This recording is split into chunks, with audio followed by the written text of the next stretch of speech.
Advertencia. Este programa contiene descripciones explícitas de violencia, crímenes reales, perturbadores y perfiles psicológicos que podrían afectar tu sensibilidad. No está recomendado para menores de edad ni para quienes prefieren no mirar de frente al abismo. Si decides quedarte, hazlo bajo tu propio riesgo.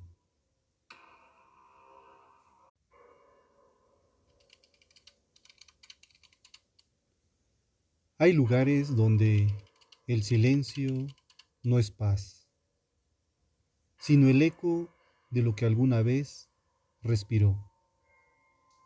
Imagina una granja perdida en Wisconsin, un viento helado que corta la piel y una casa donde cada sombra tiene forma de culpa. Dentro hay un hombre de rostro pálido y ojos vacíos. Remienda la piel de la noche como si fuera tela. No mata por placer, no mata por venganza, mata para volver a ver a su madre.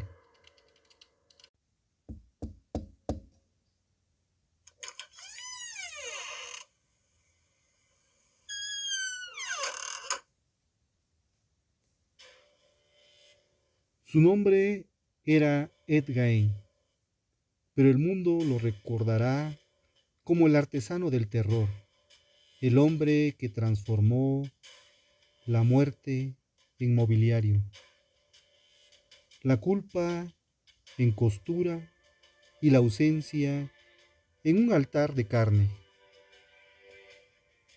Desde esta noche te invito a cruzar conmigo la línea donde el crimen deja de ser humano y se convierte en símbolo,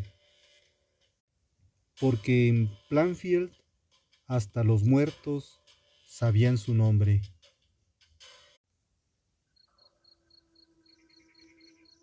A veces la historia no necesita demonios, le basta con un hombre y una madre muerta. El nombre de Ed Gein se convirtió en sinónimo de locura, pero lo curioso, lo verdaderamente aterrador, es que casi todo lo que se dijo de él era cierto.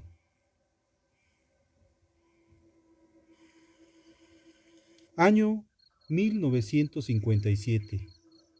Poblado de Plainfield, Wisconsin.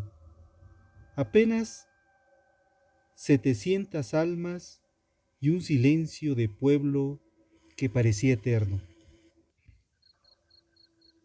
Hasta que una mañana, Berenice Wonderden, la dueña de la ferretería local, desapareció.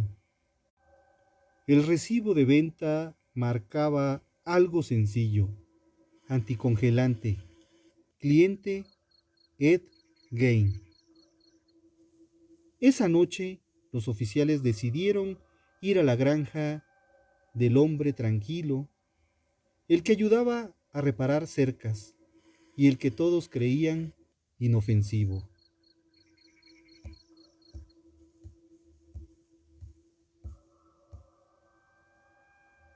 Cuando cruzaron la puerta, el aire cambió de textura. La linterna iluminó lo que parecía un gancho de carnicero colgando del techo, y de él el cuerpo abierto de Berenice Warden, suspendido como un trofeo. El horror tenía dirección, coordenadas y un nombre con letra cursiva en el informe: Edward Theodore Gein, nacido en 1906, agricultor, solitario, lector de anatomía, hijo devoto de una mujer que odiaba el mundo y lo convenció de que el pecado vivía en todas las mujeres menos en ella.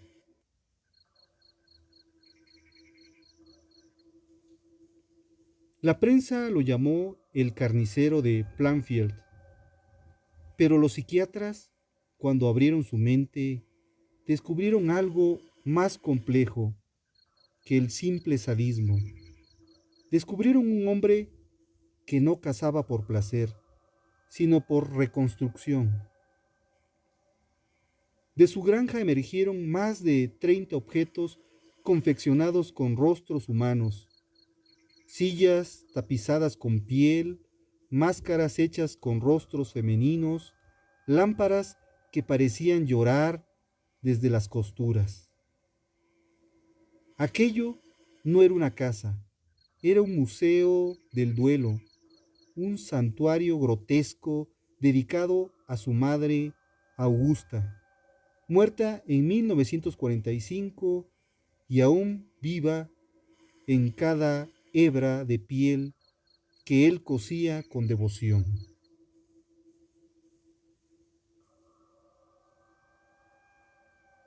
No, no era el monstruo cinematográfico que luego inventarían las películas. No era el Leatherface recorriendo o corriendo con una motosierra. Era un hombre que no soportó el silencio de una madre ausente y lo rellenó con cadáveres. Entre 1954 y 1957 asesinó a 2 mujeres confirmadas y profanó decenas de tumbas para traer los cuerpos, no por fetiche, no por colección, sino para volver a vestir a su madre, para sentir que seguía allí, respirando, juzgando, controlando. Lo que el mundo vio como una fábrica del horror, él lo veía como una resurrección artesanal. Donde otros veían muerte, él veía materia prima para la eternidad. Porque en su mente cada trozo de piel era una palabra de evangelio materno y su casa, su altar.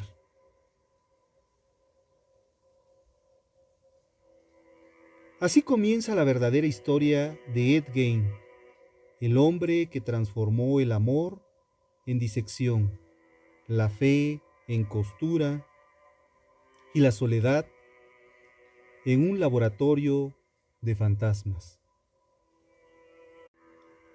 No todos los monstruos nacen del odio, algunos nacen del amor que no supo morir.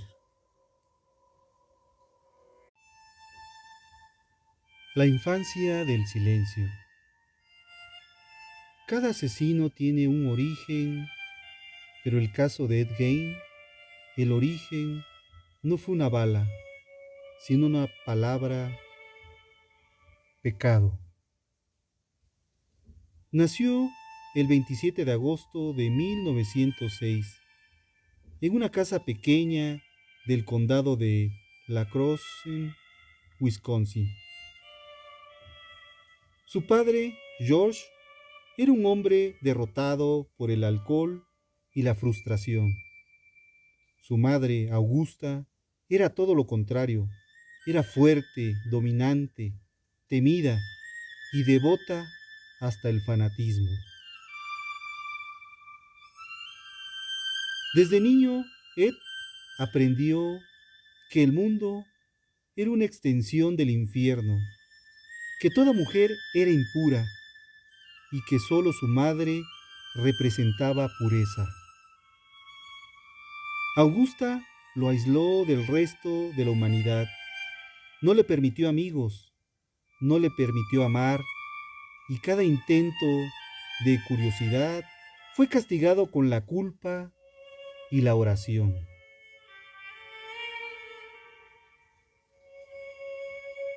El pecado vive fuera, Eddie, solo aquí estás a salvo. En esa casa el silencio no era vacío, era control, un niño que crece sin contacto humano, Aprende a sustituir la emoción por la observación. Aprende a mirar los gestos, los cuerpos, pero no a entenderlos. Y así, Ed comenzó a desarrollar una forma primitiva de empatía distorsionada. Podía imaginar el olor, pero no sentirlo. Podía ver la tristeza, pero no comprenderla. Era el laboratorio perfecto para un futuro psicópata ritualista. Cuando su hermano Henry comenzó a cuestionar las ideas de su madre, Ed lo sintió como una traición. Y en 1944 ambos salieron a apagar un incendio en el campo. Horas después, Henry apareció muerto. Oficialmente fue un accidente, pero los reportes decían que el cuerpo no tenía señales de quemaduras graves, sino de hematomas en la cabeza.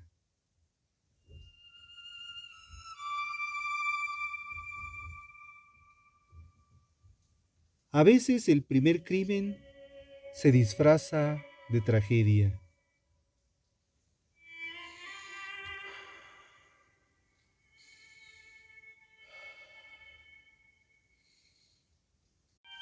La muerte de Henry consolidó algo. Ed y su madre, solos contra el mundo. Pero el destino, siempre irónico, cobró su parte. En 1945, Augusta murió. El único ser que lo había dominado desapareció.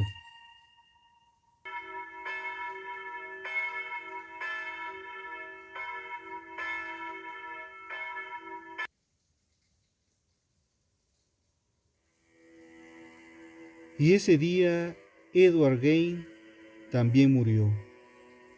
Lo que quedó de él fue un cascarón vacío, un hijo que no pudo enterrar a su madre, porque en su madre lo tenía todo.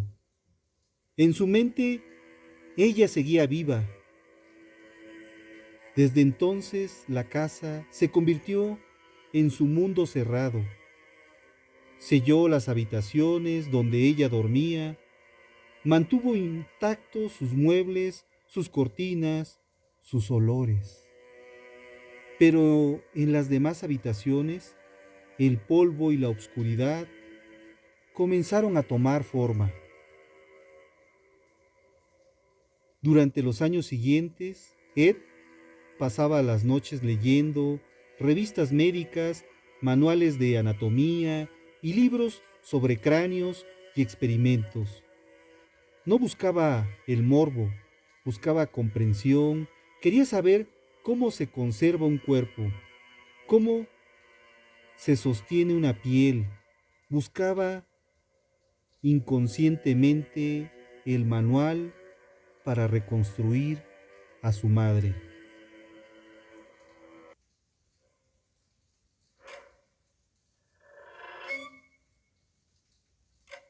Hay infancias que no dejan cicatrices visibles, sino rituales. Ed Gein no fue producto del demonio, sino de un amor deformado por la culpa. Creció en un templo sin fe, adorando una imagen que le enseñó a odiar a la vida misma. Cuando la madre muere, algunos hijos entierran su cuerpo. Ed Gein, en cambio, decidió reconstruirla.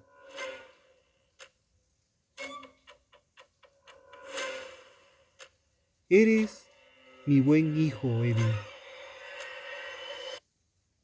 El verdadero infierno no está en el fuego, sino en la educación que lo enciende.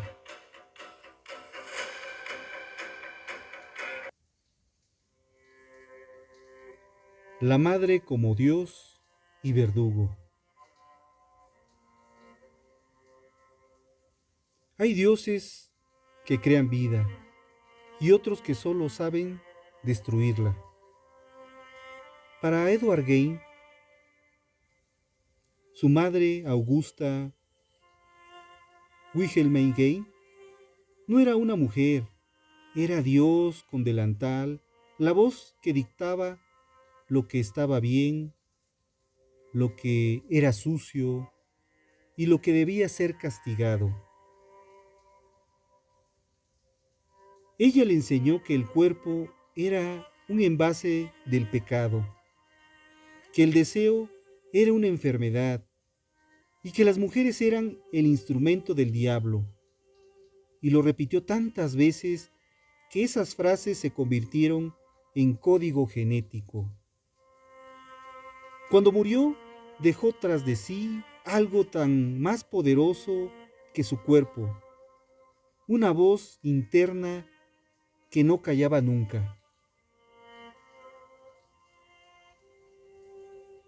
Honra a tu madre sobre todas las cosas. Pero, ¿qué ocurre cuando honrarla significa reemplazarla? Durante años, Ed mantuvo el dormitorio de Augusta cerrado. Lo limpiaba, lo ventilaba, lo cuidaba como si ella aún durmiera allí.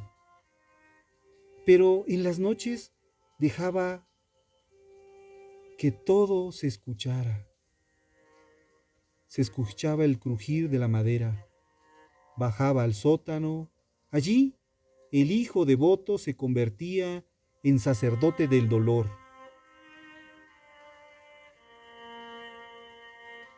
Entre 1954 y 1957 comenzó su misión secreta, resucitar a su madre. Pero no podía hacerlo con plegarias, lo intentó con cuerpos. De los cementerios de Plainfield, exhumaba mujeres de edad similar a Augusta. Las despojaba de su piel, las cortaba con precisión anatómica y guardaba cada fragmento como una reliquia sagrada. En su mente, cada corte era un acto de amor, cada costura una plegaria. No buscaba placer ni sangre, sino una forma de contacto imposible, volver a sentir el contacto materno. Cuando los peritos examinaron los objetos hallados en su casa, descubrieron un patrón que heló la sangre. No eran trofeos, eran íconos religiosos deformados. Una silla tapizada con piel humana, un cinturón hecho de pezones, una lámpara con rostros, cada uno tenía el propósito simbólico de purificar la carne. No eran ornamentos, eran sacramentos. Y lo más perturbador, entre los hallazgos encontraron una máscara con los rasgos de su madre. La evidencia forense confirmó que provenía de una mujer fallecida años antes. Ed la guardaba en una caja de madera envuelta en trapos, como si fuera un rostro sagrado. En criminología simbólica, esto representa el síndrome del sustituto absoluto. El individuo no tolera la pérdida, así que reemplaza al ser amado con fragmentos de realidad. Pero Gain llevó ese principio al extremo biológico. Su duelo se convirtió en disección. En su cabeza, él no profanaba. Oficiaba una misa, un ritual de resurrección en la penumbra, donde la piel era su Biblia y la culpa su única plegaria.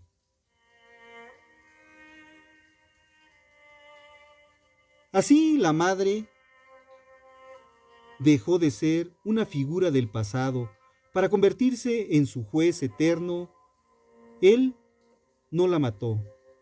Ella nunca lo dejó vivir.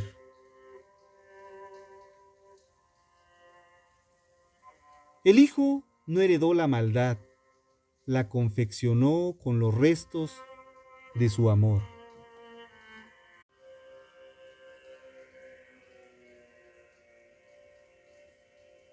La granja de los muertos. Plainfield, Wisconsin, un pueblo de apenas 700 almas, perdido entre campos de maíz y caminos que terminan donde comienza la niebla.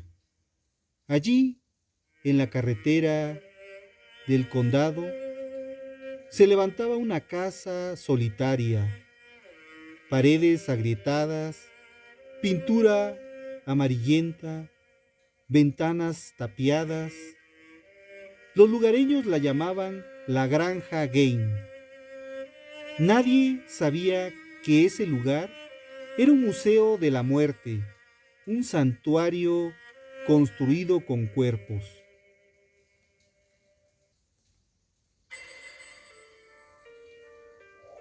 Los agentes encontraron la noche del 16 de noviembre de 1957.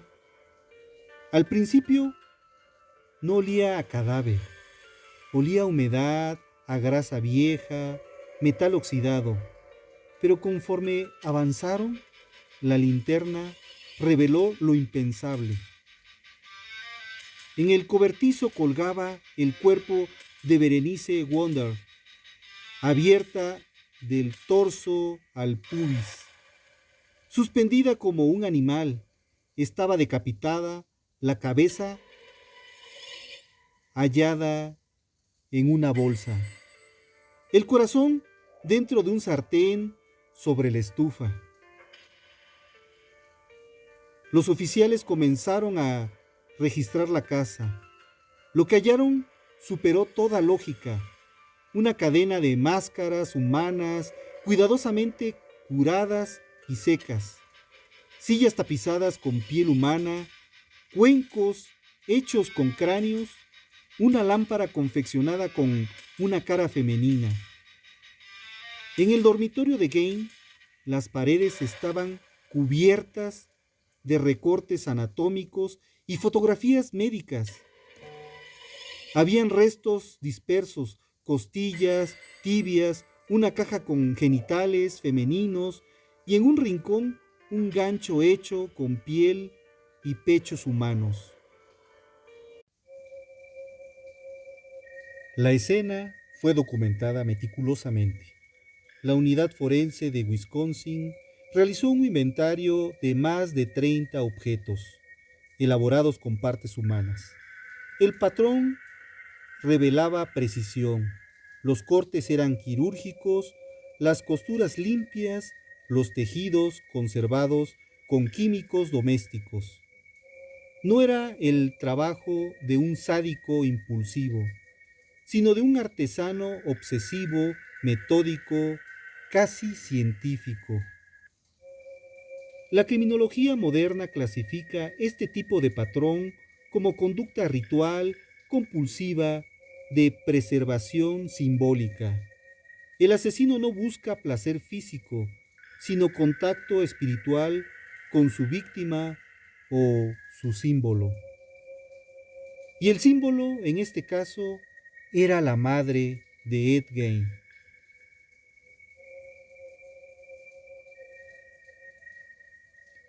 Eres un buen hijo, Eddie.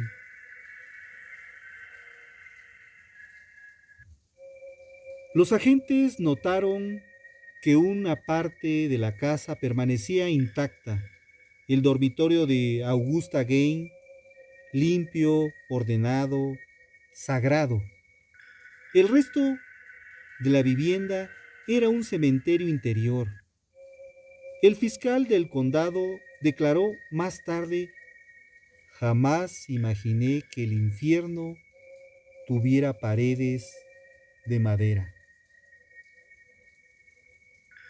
Los investigadores concluyeron que Ed Gein había profanado al menos 9 tumbas, confirmadas mediante la apertura de tumbas de prueba, donde los cuerpos no estaban completos. Su conocimiento anatómico provenía de libros de medicina y revistas científicas, que estudiaba por las noches con una lámpara de queroseno. El tiempo que pasaba allí no era ocio, era liturgia, un oficio obscuro de resurrección. Cuando el horror se vuelve meticuloso, deja de ser locura y se convierte en sistema. Y Ed Gein tenía un sistema.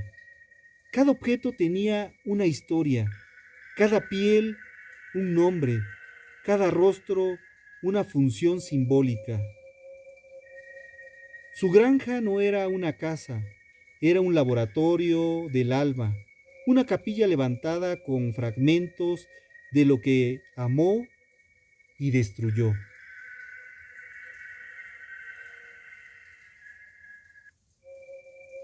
En la esquina de la casa, los forenses hallaron algo más pequeño, casi invisible, un espejo cubierto de polvo.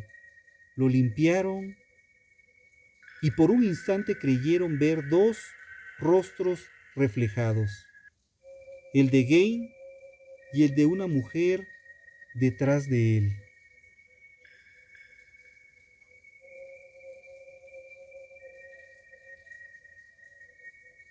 Algunos construyen altares para rezar. Ed Gein los construyó para recordar a su madre.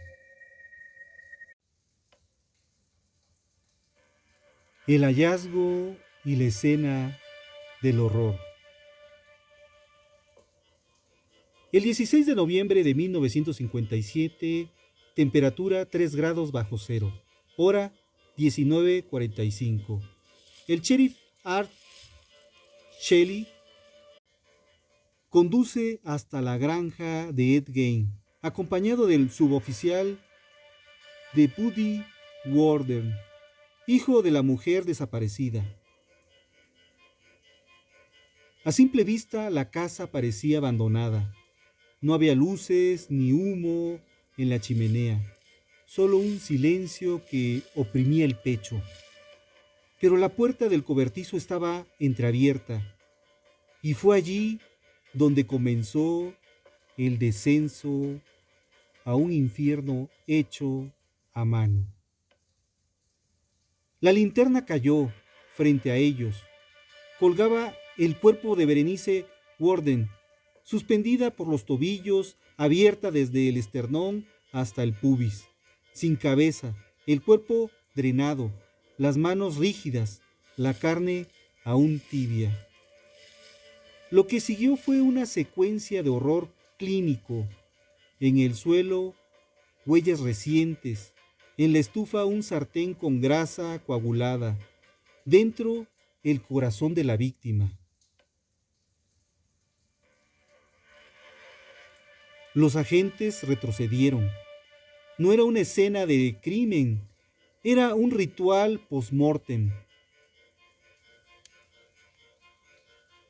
Necesitamos refuerzos. Código 1054. Posible homicidio múltiple. Cuando las unidades llegaron al registro, reveló una colección inimaginable de objetos humanos. Lo que parecía cuero resultó ser piel curtida.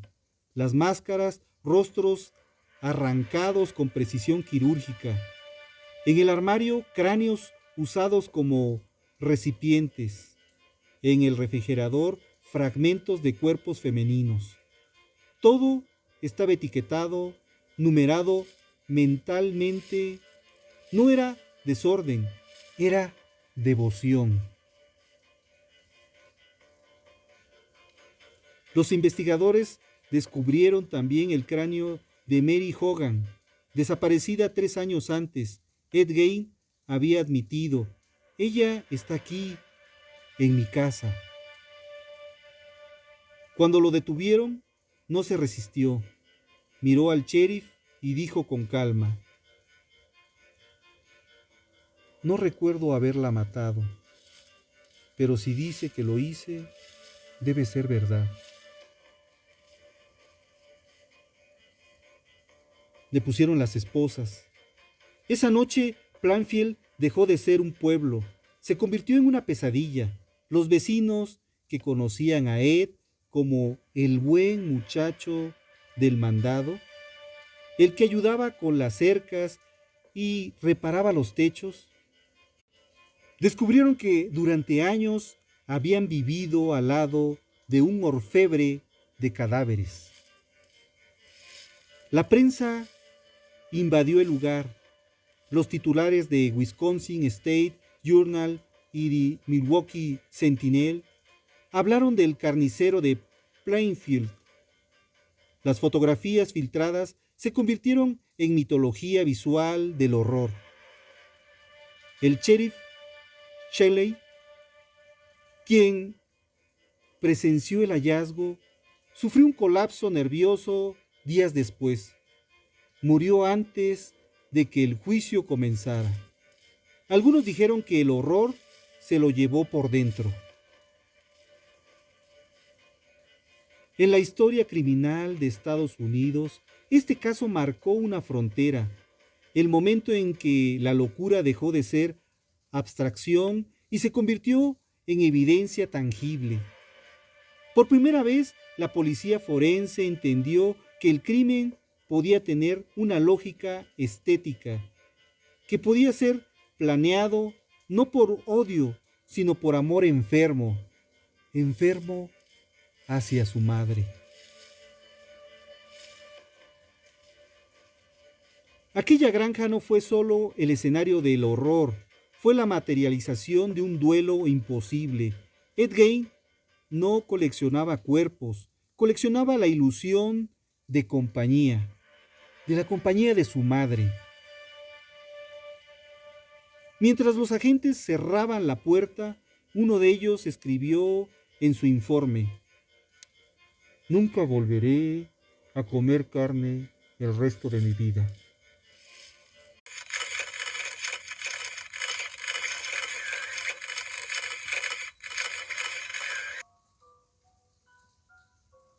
El horror no siempre ruge, a veces respira despacio en una casa que huele a cera y a silencio.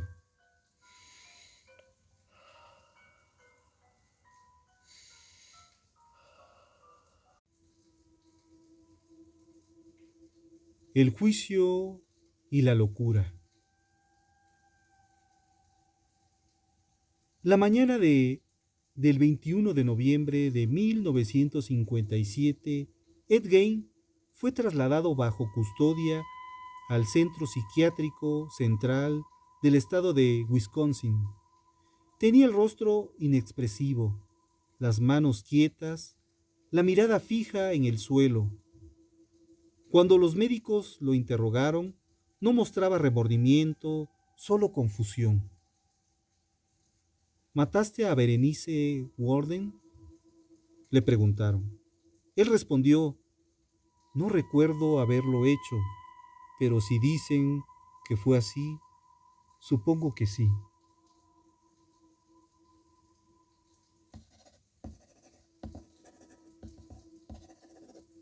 Los peritos psiquiátricos lo diagnosticaron con esquizofrenia paranoide, juntos con trastornos sexuales y delirios necrofílicos rituales.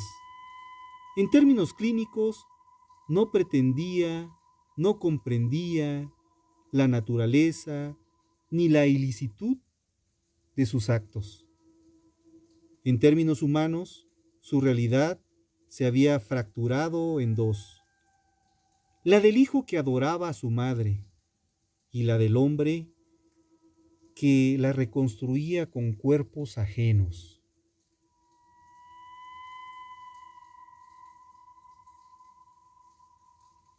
En 1957, el juez dictaminó su incompetencia procesal y fue internado en el Hospital Estatal de Mendota.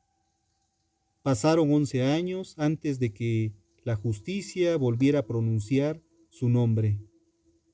En 1968 el caso fue reabierto. El fiscal William Belter exigía un juicio formal. La defensa argumentaba que Gain era un enfermo, no un criminal. El juez Robert H. Goldmark aceptó un juicio sin jurado, temiendo que el material fotográfico y los objetos incautados pudieran afectar la imparcialidad del público.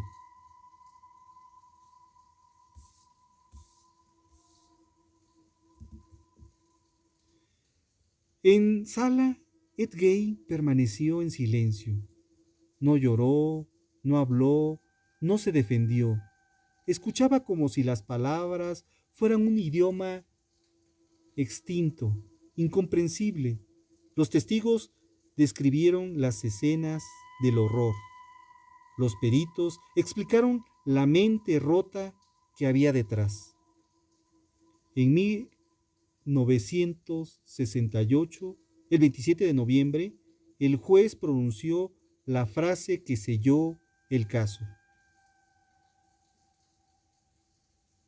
El acusado Edward Teodoro Gain es culpable del homicidio de Berenice Worden, pero no culpable por razón de locura.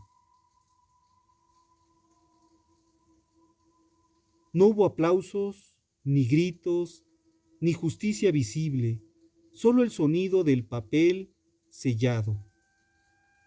Fue enviado nuevamente a Mendota Mental Health Institute, donde permanecería hasta su muerte en 1984.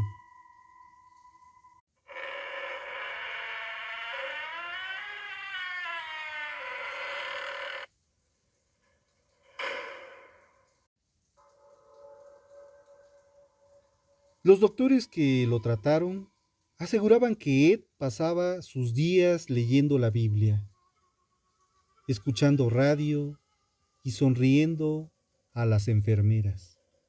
Uno de ellos escribió en su informe: no es peligroso mientras no se mencione a su madre. Eres mi buen hijo, Eddie.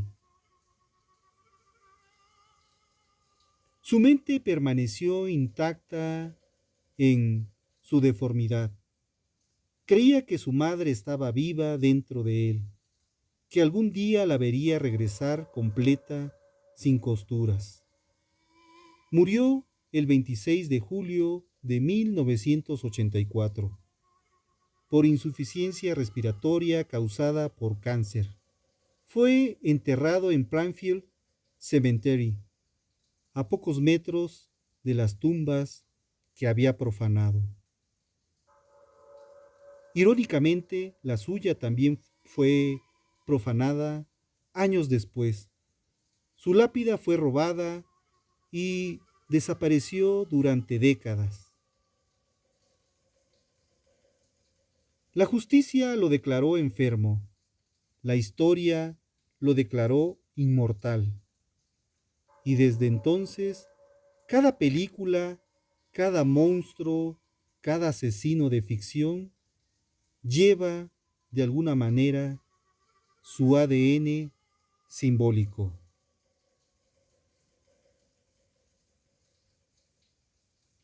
La locura no siempre absuelve, a veces solo cambia de celda.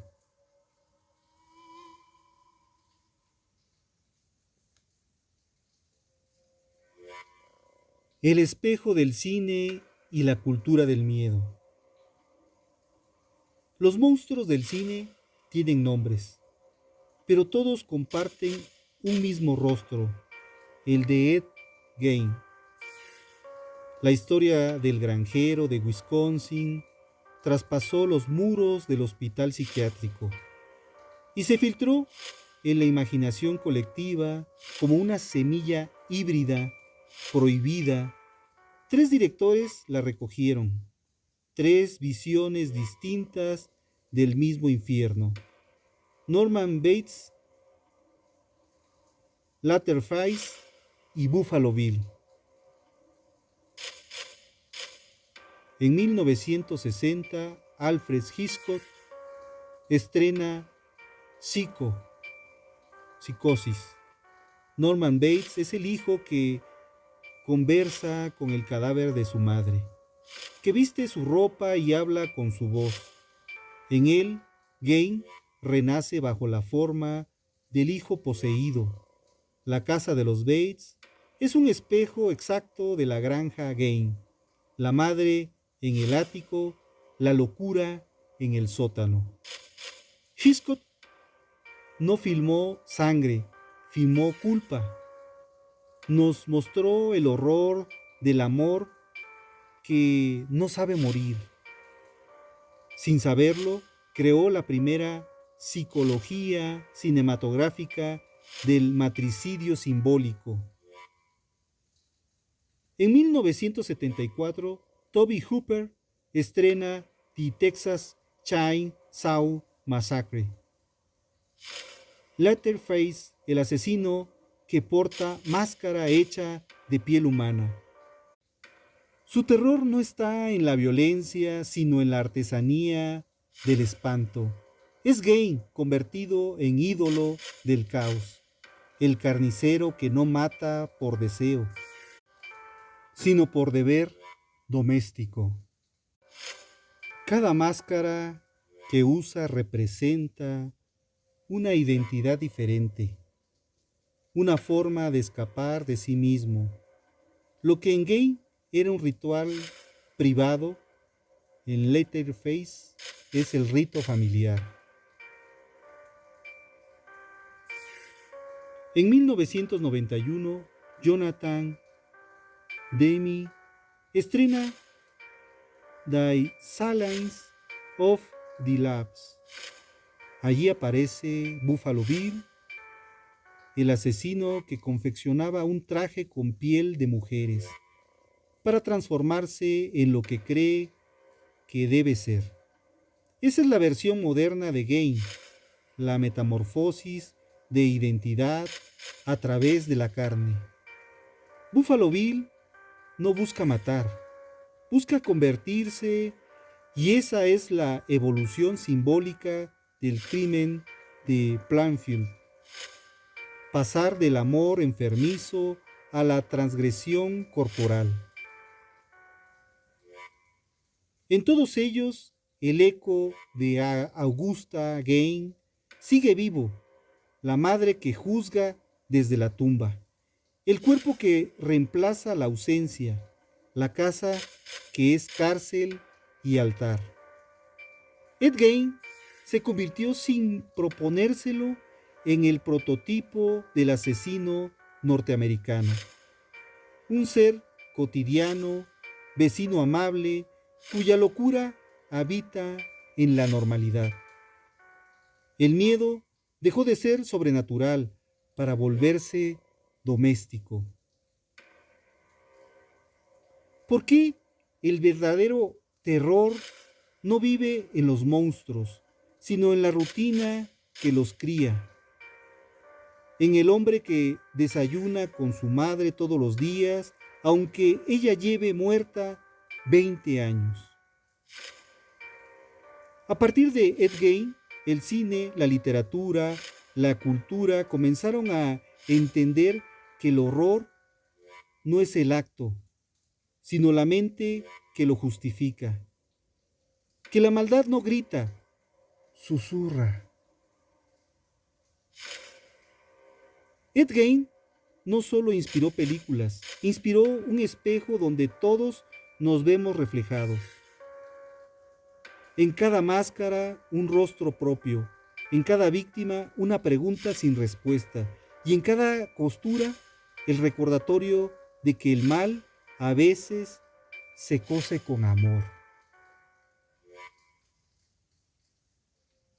El cine no inventó a los monstruos, solo les dio rostro para que nunca olvidáramos de dónde salieron.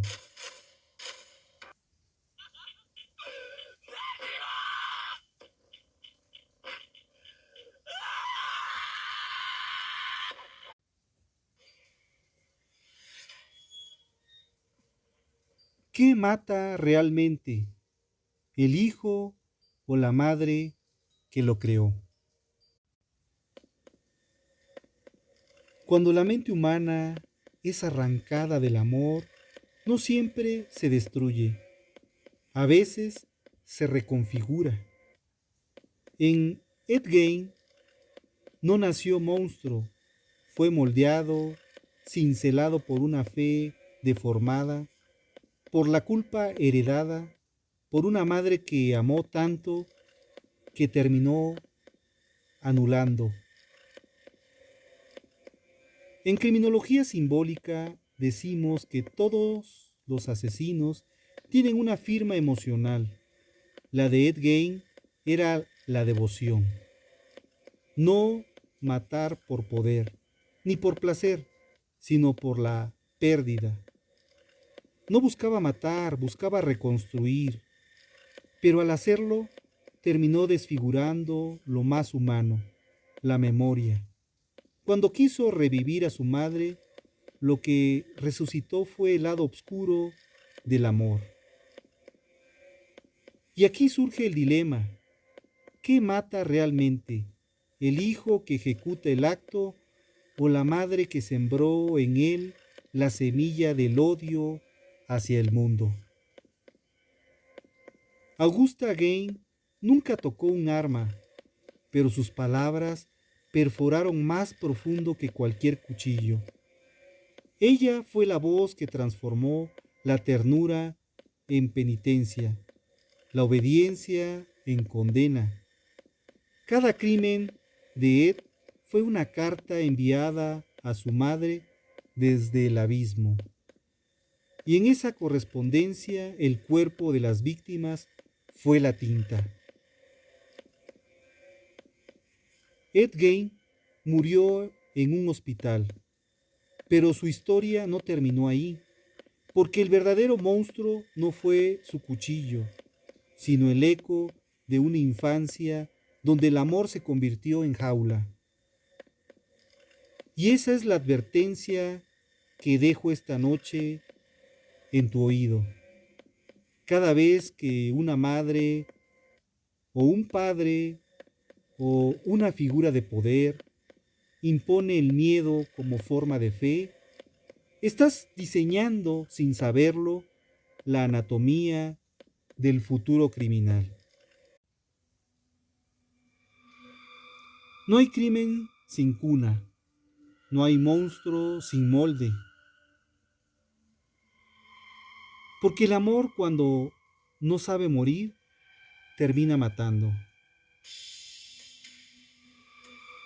Los monstruos no nacen del infierno, nacen del exceso de amor mal entendido. ¿Que quién soy?